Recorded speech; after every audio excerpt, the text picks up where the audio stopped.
Assalamualaikum warahmatullahi wabarakatuh. Halo guys, kali ini saya akan membagikan materi tentang participle. Apa sih participle itu? Participle merupakan kata kerja yang bentuknya berupa verb ing atau verb 3 yang dapat digunakan dalam bentuk tenses maupun digantikan sebagai kata sifat. Participle dibagi menjadi dua, yaitu aktif dan pasif participle. Participle, dia bisa menjadi sebuah kata sifat. Aktif participle, ini dia terbagi menjadi 5 yang pertama, sebagai adjektif. Dan yang kedua untuk membentuk continuous tense. Yang ketiga sebagai penyerta kata kerja tertentu.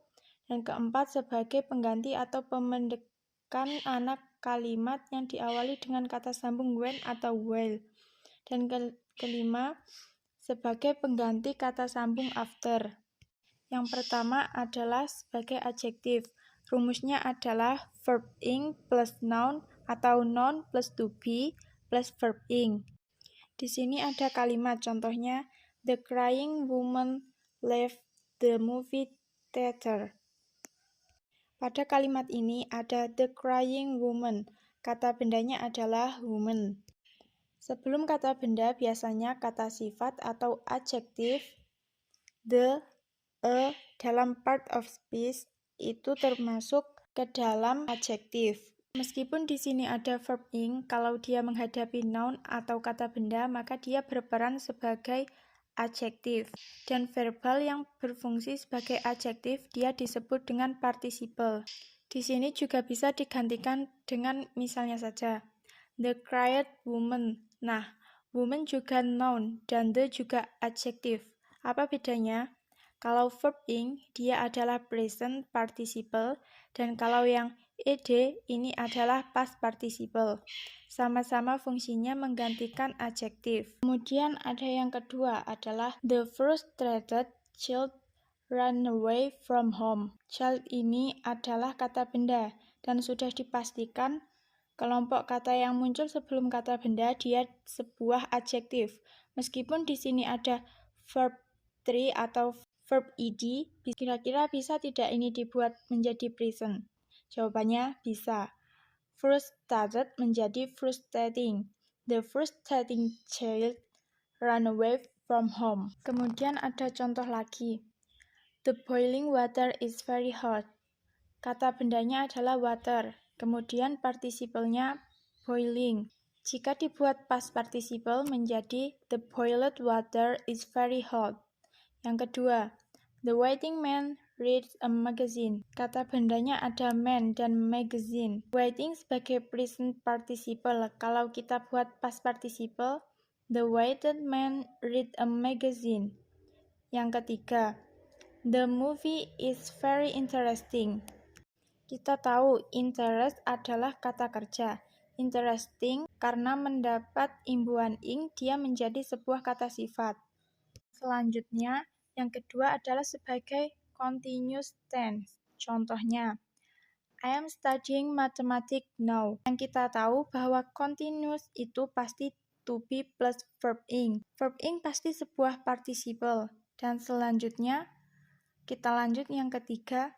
Ini ada beberapa kata kerja khusus seperti see, live, keep, watch, observe, notice, smell, feel, chat, hear, find. Nah, di sini kita menggunakan verb ing atau mungkin verb ed untuk menyertai kata kerja khusus ini.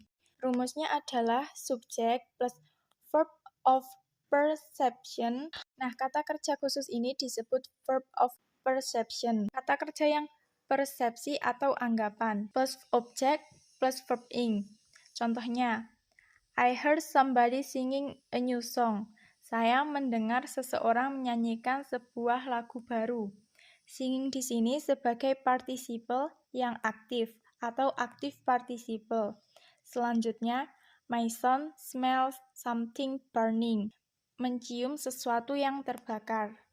Yang keempat adalah sebagai pengganti atau pendekaan anak kalimat yang diawali kata sambung when or while.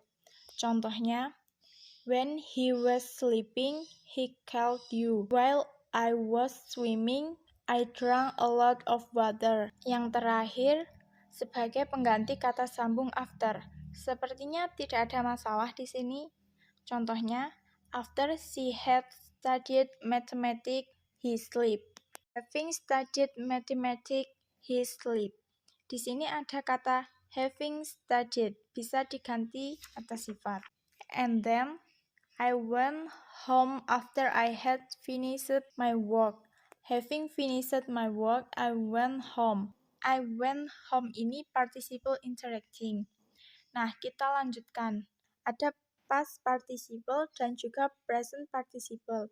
Kalau present participle itu pasti verb ing. Kalau past participle itu sudah pasti verb 3 atau verb ed. Dan harus diingat, participle itu berkedudukan sebagai adjektif yang sering digunakan.